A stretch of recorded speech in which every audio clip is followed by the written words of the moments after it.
జరిగిన ఎన్నికల్లో మీరు అధికారం కోల్పోయినారు. 2024 మే జూన్లో జరిగిన పార్లమెంట్ ఎన్నికల్లో మీకు గుండు సున్నా వచ్చింది. 8 సీట్లలో డిపాజిట్లు జప్తు అయిపోయినాయి.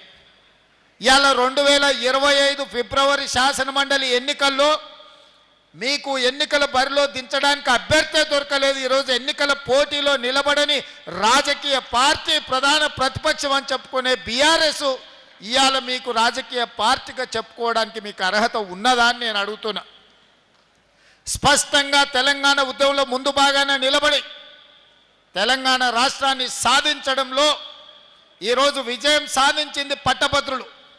ఈ పట్టభద్రులే నిరుద్యోగ యువకులుగా, ఉద్యోగ సంఘాల నాయకులుగా తెలంగాణ ఉద్యమాన్ని ముందుండి నడిపించి తెలంగాణ రాష్ట్రాన్ని సాధించిన వాళ్ళు ఎవరైనా ఉన్నారు అని అంటే ఈరోజు తెలంగాణ రాష్ట్రంలో పట్టభద్రులు అని చెప్పక తప్పదు. మరి తెలంగాణ ఉద్యమాన్ని ముందుండి నడిపించిన పట్టభద్రులు ఓఎస్ఎస్ ఫర్టిలిటీలో ఇక్కడ ప్రతి అడుగులో ఎక్స్పీరియన్స్ డాక్టర్స్ ఉంటారు. In the good hands of science. Mummy daddy అవ్వాలంటే ఓఎస్ఎస్ కి కాల్ చేయండి. ఇవాళ ఓటర్లుగా ఉన్న శాసన మండలి ఎన్నికల్లో బీఆర్ఎస్ పోటీ చెయ్యకుండా ఈరోజు అభ్యర్థి దొరకక ఎన్నికల బరిలో నిలబడని బీఆర్ఎస్ ఇవాళ కాంగ్రెస్ పార్టీని ప్రశ్నించే అర్హత ఆ పార్టీకి ఉన్నదాన్ని నేను అడుగుతున్నా.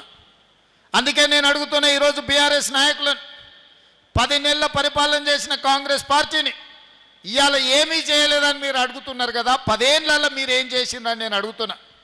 ఇవాళ నేను చెప్పదలుచుకున్నా, ఇవాళ నేను మీ అందరి ముందు విజ్ఞప్తి చేయదలుచుకున్నా.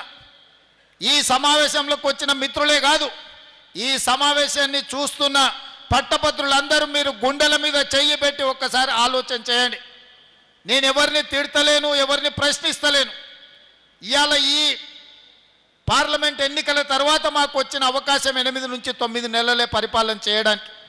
2023 డిసెంబర్లో మేము అధికారం చేపట్టిన కొద్ది రోజులకే పార్లమెంట్ ఎన్నికలు వచ్చి, ఎన్నికల కోడ్ వచ్చి మేము పరిపాలన చెయ్యడానికి అవకాశం రాలే. ఆ రోజు 5-6 నెలలు ఎన్నికల కోడ్తో పరిపాలన పట్టాలు ఎక్కలేదు. ఆ తర్వాత 8-9 నెలల్లోనే మేము పరిపాలన చేసింది. ఇవాళ నేను అడుగుతున్నా, మీరు గుండెల మీద చేయి పెట్టుకొని ఆలోచన చేయండి. నేను చెప్పినవి నిజమైతేనే కాంగ్రెస్ పార్టీని గెలిపించండి. ఎన్నికల్లో 10 సంవత్సరాల నుంచి తెలంగాణ ఉద్యమంలో నిరుద్యోగ సమస్య, ఎంతోమంది విద్యార్థులు ఆత్మహత్యలు చేసుకొని ఉద్యోగ నోటిఫికేషన్లు రాక అశోక్ నగర్లను, దిల్సుఖ్ నగర్లను, అమీర్పేట చౌరస్తాలను ఎప్పుడో 10-12 సంవత్సరాల క్రితం తల్లిదండ్రుల నుంచి తవ్వకర్సులకు తీసుకొని జేబులో పైసలు పెట్టుకొని హైదరాబాద్కు పోయి కోచింగ్ సెంటర్లలో జాయిన్ అయితే 10 సంవత్సరాలు మీ జీవితం అంతా కోచింగ్ సెంటర్ల చుట్టూ తిరగడమే జరిగింది తప్ప ఉద్యోగ నోటిఫికేషన్లు వచ్చినాయా? వచ్చిన నోటిఫికేషన్ల ఫలితాలు ఇచ్చిండ్రా అని నేను అడుగుతున్నా. పోలీసు ఉద్యోగ నియామకాలు, టీచర్ల ఉద్యోగ నియామకాలు, డాక్టర్ల ఉద్యోగ నియామకాలు, పారామెడికల్ సిబ్బంది ఉద్యోగ నియామకాలు, నర్సుల నియామకాలు ఏవైనా టీఆర్ఎస్ పార్టీ నియామకాలు చేపట్టిందా?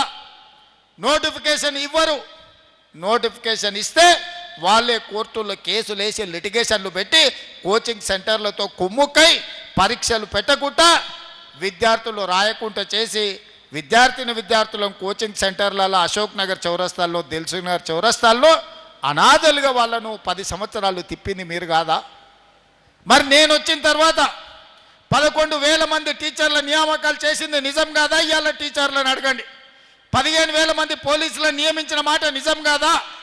6,000 మెడికల్ సిబ్బందిని నియమించిన మాట వాస్తవం కాదా?